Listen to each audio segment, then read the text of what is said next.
اعوذ باللہ من الشیطان الرجیم بسم اللہ الرحمن الرحیم۔ نبی اور رسول، حالانکہ نبوت اور رسالت سے پہلے نبی اور رسول نہیں ہوتے، مگر ولی اور صدیق ضرور ہوتے ہیں۔ اللہ رب العزت کے ارشادات اور حضرت یوسف علیہ السلام کا تمام واقعہ سب اسی پر دلالت کرتے ہیں کہ حضرت انبیاء اکرام علیہ الصلوۃ والسلام نبوت اور رسالت سے پہلے ہی اعلیٰ درجے کے ولی اور صدیق ہوتے ہیں۔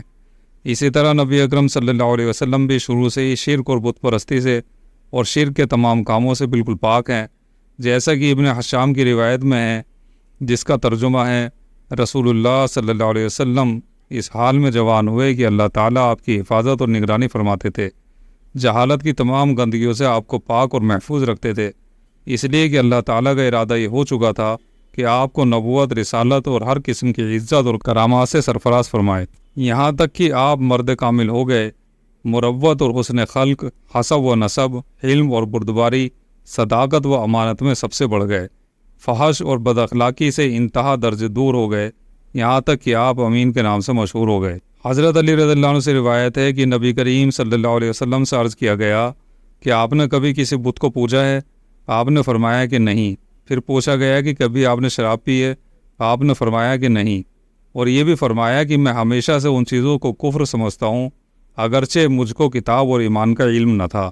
مسند احمد میں حضرت عروہ بن زبیر رضی اللہ عنہ سے روایت ہے کہ مجھے حضرت خدیجہ رضی اللہ عنہ کے ساتھ رہنے والے ایک آدمی نے بیان کیا کہ میں نے نبی کریم صلی اللہ علیہ وسلم کو حضرت خدیجہ رضی اللہ عنہ سے یہ کہتے ہوئے سنا کہ خدا کی قسم میں کبھی لات و عزیٰ کی عبادت نہ کروں گا۔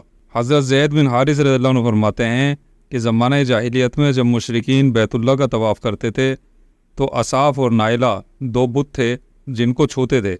ایک بار میں نے آپ کے ساتھ بیت اللہ کا طواف کیا، جب ان بتوں کے پاس سے گزرا تو ان کو چھوا۔ آن حضرت صلی اللہ علیہ وسلم نے منع کیا۔ میں نے اپنے دل میں کہا کہ دیکھو تو صحیح کہ چھونے سے کیا ہوتا ہے، اس لیے دوبارہ ان کو چھوا۔ آپ نے پھر ذرا سختی سے منع فرمایا کہ کیا تم کو منع نہیں کیا تھا؟ زید فرماتے ہیں کہ خدا کی قسم اس کے بعد کبھی اس بت کو ہاتھ نہیں لگایا، یہاں تک کہ اللہ تعالیٰ نے آپ کو نبوت اور رسالت سے سرفراز فرمایا اور آپ پر اپنا کلام اتارا۔ یہ روایت مستدرک حاکم، دلائل ابی نعیم اور دلائل بہقی میں مذکور ہے۔ حاکم فرماتے ہیں کہ یہ حدیث صحیح ہے۔ حضرت علی رضی اللہ عنہ سے روایت ہے کہ میں نے نبی اکرم صلی اللہ علیہ وسلم کو فرماتے ہوئے سنا کہ مجھ کو جاہلیت کی کسی بات کا بھی خیال ہی نہیں آیا، صرف 2 مرتبہ ایسا خیال آیا، مگر اللہ نے بچایا اور مجھ کو اس سے محفوظ رکھا۔ ایک رات میں نے اپنے ساتھی سے کہا جو میرے ساتھ بکریاں چرایا کرتا تھا کہ تم بکریوں کی خبر رکھنا اور میں مکے میں جا کر کچھ قصے کہانی سن کر آتا ہوں۔ میں مکے میں داخل ہوا، ایک مکان سے گانے بجانے کی آواز سنائی دی۔ میں نے پوچھا کہ یہ کیا ہے؟ معلوم ہوا کہ فلاں کی شادی ہے۔ میں بیٹھا ہی تھا کہ فوراً نیند آ گئی اور اللہ نے میرے کانوں پر مہر لگا دی۔ پھر سویا تو خدا کی قسم سورج کی گرمی سے ہی میں نیند سے جاگا۔ اٹھ کر اپنے ساتھی کے پاس آیا۔ ساتھی نے پوچھا کہ بتاؤ کیا دیکھا؟ آپ نے فرمایا کچھ بھی نہیں، اور اپنے سونے کا واقعہ بیان فرمایا۔ دوسری رات آپ نے پھر ارادہ فرمایا، اللہ کی طرف سے پھر یہی صورت پیش آئی۔ آپ فرماتے ہیں کہ خدا کی قسم اس کے بعد پھر میرے دل میں اس قسم کا کوئی خیال ہی نہیں آیا، یہاں تک کہ اللہ نے مجھ کو اپنی پیغمبری سے سرفراز فرمایا۔ حافظ ابن حجر رحمۃ اللہ علیہ فرماتے ہیں کہ حدیث کی سند حسن ہے، اس حدیث کے تمام راوی ثقہ ہیں۔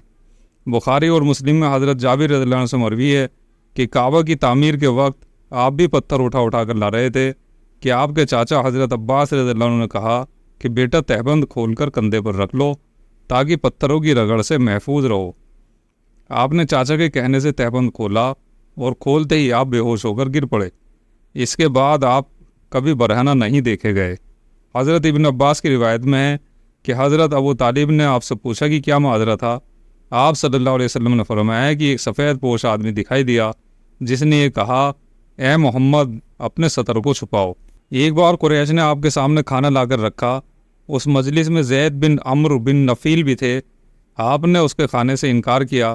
اس کے بعد زید نے بھی انکار کیا اور کہا کہ میں بتوں کے نام پر ذبح کیے ہوئے جانوروں اور بتوں کے چڑھاوے نہیں کھاتا، میں صرف وہی چیز کھاتا ہوں جس پر صرف اللہ کا نام لیا جائے۔